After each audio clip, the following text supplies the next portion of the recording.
ಯಾತಕ್ಕೆ ನಿಮ್ಮ ಮುಂದಿಟ್ಟೆ?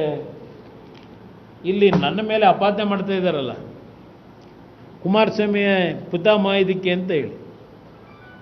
ಇಲ್ಲಿ ನಿಮಗೆ ಒಂದು ಮಾತು ಹೇಳ್ತೀನಿ, ಇದು ಹೇಳದ್ನಲ್ಲ 2007 ಜುಲೈ 29, 30, 31 ನಡೆದಿರ ಚರ್ಚೆ ವಿಧಾನಸಭೆ ಕಲಾಪದಲ್ಲಿ. ಇದಕ್ಕೆ ನಾನೇನು ಉತ್ತರ ಕೊಟ್ಟಿದ್ದೀನಿ? ಇಲ್ಲೇ ಇದೆಯಲ್ಲ,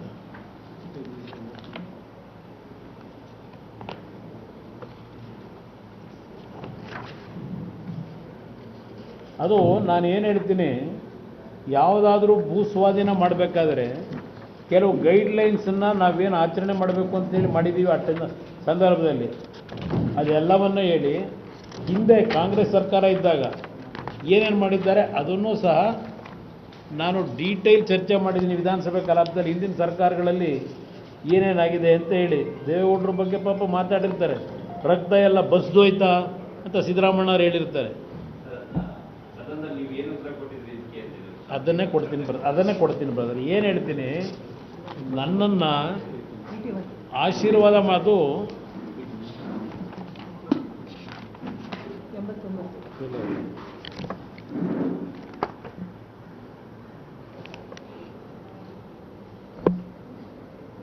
ಅದು ನಾನು ಅಸೆಂಬ್ಲಿಲಿ ಏನು ಹೇಳಿದ್ದೀನಿ ಅಂತ ಹೇಳ್ಬಿಡ್ತೀನಿ ಬ್ರದರ್.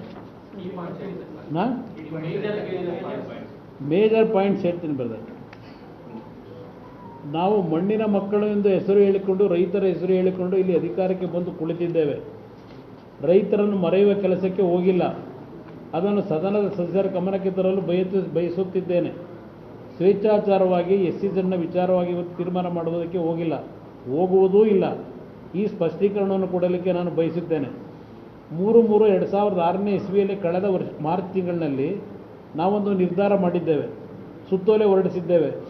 KADB ವತಿಯಿಂದ ಕೈಗಾರಿಕಾ ಉದ್ದೇಶಗಳಿಗೆ ಜಮೀನುಗಳನ್ನು ಭೂಸ್ವಾಧೀನ ಮಾಡಲು ಅನುಸರಿಸಬೇಕಾದ ವಿಧಾನಗಳ ಬಗ್ಗೆ ನಾನು ಎಲ್ಲ ಹೇಳುವುದಿಲ್ಲ. ಇಲ್ಲಿ ಕೆಲವು ವಿಷಯಗಳನ್ನು ತರುತ್ತೇನೆ.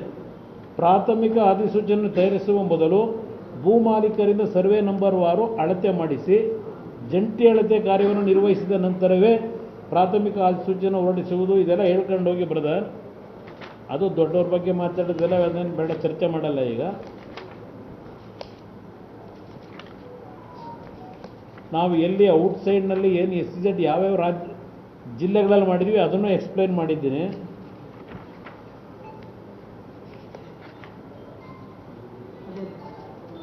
ಇಲ್ಲಿ BMRDಯಿಂದ ರಾಮನಗರ ತಾಲೂಕು ಬಿಡಿದಲ್ಲಿ ನಾನು ಈ ಪ್ರಾಜೆಕ್ಟ್ ಬರಬೇಕೆಂದು ಹೇಳಿ ನಮ್ಮ ಅಧಿಕಾರಿಗಳು ಚಿಂತನೆಯನ್ನು ನಡೆಸಿದ್ದಾರೆ.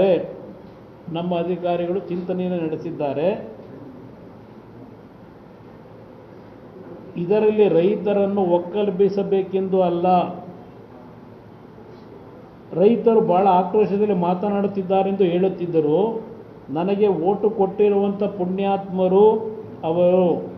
ನಾನು ಅವರನ್ನು ಒಕ್ಕಲೆಬ್ಬಿಸಿ ಅವರ ಮನಸ್ಸಿಗೆ ನೋವು ಕೊಟ್ಟು ಅಲ್ಲಿ ಟೌನ್ಶಿಪ್ ಮಾಡುವಂಥ ಅವಶ್ಯಕತೆ ಇಲ್ಲ. ಇವತ್ತು ಅವರು ನನ್ನ ಹತ್ತಿರ ಚರ್ಚೆ ಮಾಡಿದ್ದಾರೆ. ಇವತ್ತು ಕೇವಲ ರಾಜಕೀಯಕ್ಕೋಸ್ಕರವಾಗಿ ಬೇರೆ ರೀತಿಯಲ್ಲಿ ಬಣ್ಣ ಕಟ್ಟಲಿಕ್ಕೆ ಹೋಗುವ ರೀತಿಯಲ್ಲಿ ಹೋರಾಟ ಮಾಡುವವರಿದ್ದರೆ ನೀವು ಹೋರಾಟವನ್ನು ಮಾಡಬಹುದು. ಟೌನ್ಶಿಪ್ ಮಾಡ್ತಕ್ಕಂಥ ಕೆಲಸ ಇಲ್ಲ ಅಂತಕ್ಕಂಥ ಕ್ಲಿಯರಾಗಿ ಹೇಳ್ತೀನಿ. ಇದು ಆಗಸ್ಟ್ 1, 2007ರಲ್ಲಿ ಹೇಳಿರ್ತಕ್ಕಂಥದ್ದು ನಾನು ಅಸೆಂಬ್ಲಿ ಒಳಗೆ.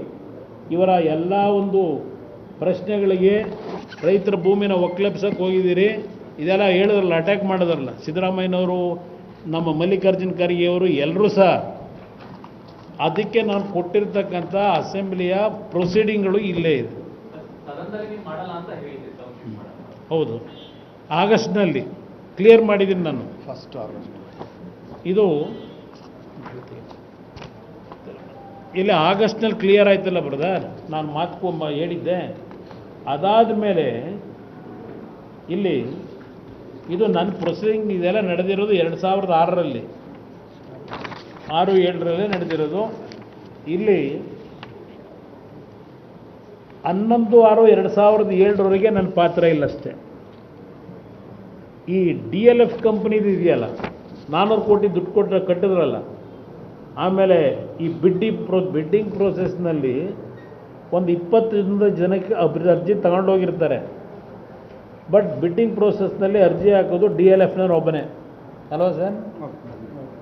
ಅವನು 400 ಕೋಟಿನ DLF ಸಲ್ಲಿಸಿದ ಬಿಡ್ಡನ್ನು ಒಪ್ಪಿ DLF ಲಿಮಿಟೆಡ್ ಸಂಸ್ಥೆಯನ್ನು ಡೆವಲಪ್ಮೆಂಟ್ ಪಾರ್ಟ್ನರ್ ಆಗಿ ಆದೇಶ ಮಾಡಿರೋದಷ್ಟೇ. ಅದು ಅವನ್ನೇನು ಆದೇಶ ಮಾಡಿದ್ರು, ಇದು ನಾನು ಮುಖ್ಯಮಂತ್ರಿ ಇದ್ದಾಗ ಆಗಿಲ್ಲ, ರಾಷ್ಟ್ರಪತಿಗಳ ಆಡಳಿತ ಇತ್ತಲ್ಲ ಆ ಸಂದರ್ಭದಲ್ಲಿ ಮತ್ತದೆಲ್ಲ ಮಾಡ್ಕೊಂಡಿದ್ದಾರೆ. ಅದಕ್ಕೆ ಒಡಂಬಡಿಕೆ ಆಗಿರೋದು ರಾಷ್ಟ್ರಪತಿಗಳ ಆಡಳಿತ ಇದ್ದಾಗ, ರಾಜ್ಯಪಾಲರ ಆಡಳಿತದಲ್ಲಿ ಇದು ನಡೆದಿರ್ತಕ್ಕಂಥದ್ದು. ನಮ್ಮ ಕಾಲದಲ್ಲಿ ಆಗಿಲ್ಲ ಇದು. ನಂತರ 2009ರಲ್ಲಿ ಯಡಿಯೂರಪ್ಪನವ್ರ ಸರ್ಕಾರ ಬಂದು ದುಡ್ಡು ಅವ್ರಿಗೆ ವಾಪಸ್ ಕೊಡ್ತಾರೆ. ಯಾಕೆಂದರೆ ಜಾಗತಿಕ ಆರ್ಥಿಕ ಮಟ್ಟದಲ್ಲಿ ಸ್ವಲ್ಪ ಹಣದ ಕೊರತೆಗಳು ಪ್ರಾರಂಭ ಆಯ್ತಲ್ಲ, ಅದು DLFನವ್ರು ಬ್ಯಾಕ್ಔಟ್ ಆದರು. ಬಡ್ಡಿ ಸಮೇತ ಅವರಿಗೆ 2009ರಲ್ಲಿ ದುಡ್ಡು ವಾಪಸ್ ಕೊಟ್ಟರು. ಅದು ಅಲ್ಲಿಗೆ ಮುಗಿದೋದ ಅಧ್ಯಾಯ ಬ್ರದರ್. ಅದು ನಂತರ 10, 11, 12 ಇವೆಲ್ಲ ಇದೆ, ನಿಮಗೆ ಕಾಪಿ ಕೊಟ್ಬಿಡ್ತೀನಿ. ಇಲ್ಲಿ ಪಿತಾಮಹ ಅಂತ ಏನು ಹೇಳ್ತಾರೆ, ಸಿದ್ದರಾಮಯ್ಯನವ್ರ ಕಾಲದಲ್ಲಿ ಏನು ಮಾಡಿದ್ರು, ಆಮೇಲಿಂದ ಬಸವರಾಜ ಬೊಮ್ಮಾಯಿಯವರು ಏನು ಮಾಡಿದ್ದಾರೆ ಅವ್ರ ಕಾಲದಲ್ಲಿ, ಇವೆಲ್ಲ ಅವರೇ ಕೊಟ್ಬಿಟ್ಟವ್ರೆ. ನಾನು ಈ ಪ್ರೋಗ್ರಾಮ್ ಮಾಡೋದಾದರೆ ಇದನ್ನು ಕಂಟಿನ್ಯೂ ಮಾಡಬೇಕು ಅನ್ನೋದು ನನಗೆ ಉದ್ದೇಶವೇ ಇದ್ದಿದ್ರೆ, ಇವರು ಏನೇನು ಮಾಡಿದ್ರಲ್ಲ 2018ವರೆಗೆ, 18ಗೆ ನಾನು ಮುಖ್ಯಮಂತ್ರಿ ಆದೆ, ವಾರ್ ಫೂಟಲ್ಲಿ ಮಾಡಿ ಅವತ್ತು ನಾನು ತೀರ್ಮಾನ ಮಾಡಿವೆ, ನೋಟಿಫಿಕೇಷನ್ ಮಾಡಿವೆ. ಪ್ರಿಲಿಮಿನರಿ ನೋಟಿಫಿಕೇಷನ್ ಆಗಿರೋದು ಯಾವಾಗ? ಪ್ರಿಲಿಮಿನರಿ ನೋಟಿಫಿಕೇಷನ್ನು 2025 ಮಾರ್ಚ್ ತಿಂಗಳಿನಲ್ಲಿ. ಅಲ್ಲಿದೆ ನೋಡಿ, ಪ್ರಿಲಿಮಿನರಿ ನೋಟಿಫಿಕೇಷನ್ ತೆಗೀರಿ. ಇಲ್ಲಿ ಪ್ರಿಲಿಮಿನರಿ ನೋಟಿಫಿಕೇಷನ್ನು 25ರಲ್ಲಿ ಮಾಡಿದ್ದು ಇದೇ ಶಿವಕುಮಾರ್ ಅವರ ಘನ ಅಧ್ಯಕ್ಷತೆಯಲ್ಲಿ. ಅಲ್ಲಿವರೆಗೆ ಯಾವುದೇ ರೀತಿಯ ರೈತರ ಭೂಮಿಯನ್ನು ಪಡೆಯತಕ್ಕಂಥ ಪ್ರಿಲಿಮಿನರಿ ನೋಟಿಫಿಕೇಷನ್ ಆಗಿಲ್ಲ. 2025ನೇ ಇಸ್ವಿವರೆಗೆ 20 ವರ್ಷದಿಂದ ನಡೀತಾ ಇದೆ ಇದು.